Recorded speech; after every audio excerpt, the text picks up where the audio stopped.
because when I do a reflection back over my life, I go to the place of the sadness of the transition from going to a place of not having a father in the home, and the pain and the abandonment that I felt not knowing my dad.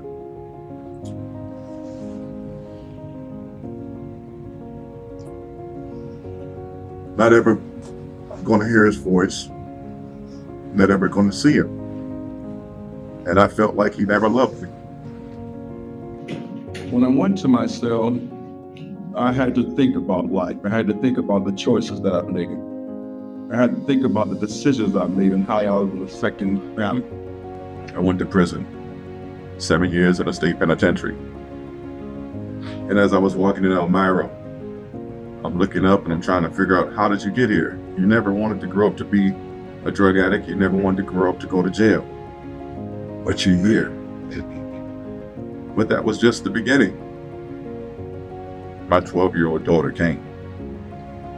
And I never forget her words. She says, "Dad, I want a man just like you." I cut the visit short. I went back to my cell with the degradation of what they put you through when you go back to your cell. And I cried.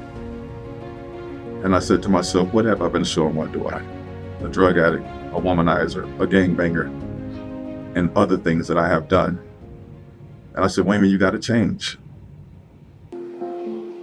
I was being created for failure, pain. But as my life started to go on and I started to live my life and I started to think about life, my why has become much bigger than my pain. My why to succeed, my why to change for personal development is because of my 6-year-old daughter. Because my community needs me, that's my why. My family needs me, that's my why. And I'm a grown man, but I refuse to go back to where I used to be. I'm crying because I remember where I come from, but I now look at where I'm at now. I'm working at Papstone, helping those that are in similar situations, to let them know that there are some programs out there that can assist you, that can help you, and that there's some people that will give you 100%. We must believe in ourselves and never give up. And that's what I have to say concerning that.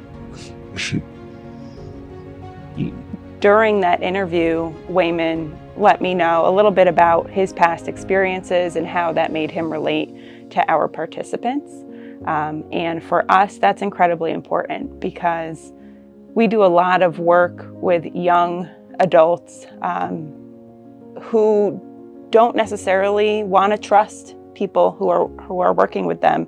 And it goes a really long way when someone has walked in their shoes before and can say, listen, I know what you're going through. Let me tell you a little bit about my background. And it makes them connect to our staff in a way that they wouldn't if we didn't have folks on our team with that experience. So I keep calling, showing that persistence, that I care, and that I'm here to help you. And then they will say, you know what, man, I appreciate you calling and you help me with this. Because I'm showing them that I'm not just a one phone call type of person, but Papstone is committed to helping you get the resources that you need in order to help you change or put yourself in a better position. So I want to be that reflection that they see today and say, if he can do it, I can do it. And I want to share this with you. I have 4 felonies. They sentenced me to 20 years in prison. So when you see my story, it's just like your story. We all have to fight for our lives every single day. And again, I say change is hiring, but do you really want to be employed by change? Is this Papstone is awesome. Well, Waymon Daniels is a man who loves, who cares about others, a man who believes in change, a man who believes in himself, a man that wants to make a difference in society and the world. Hey guys, how we doing this morning? Good morning, brother. How are you feeling? Man, I'm feeling good. How was your weekend? Weekend was great. No complaints over here.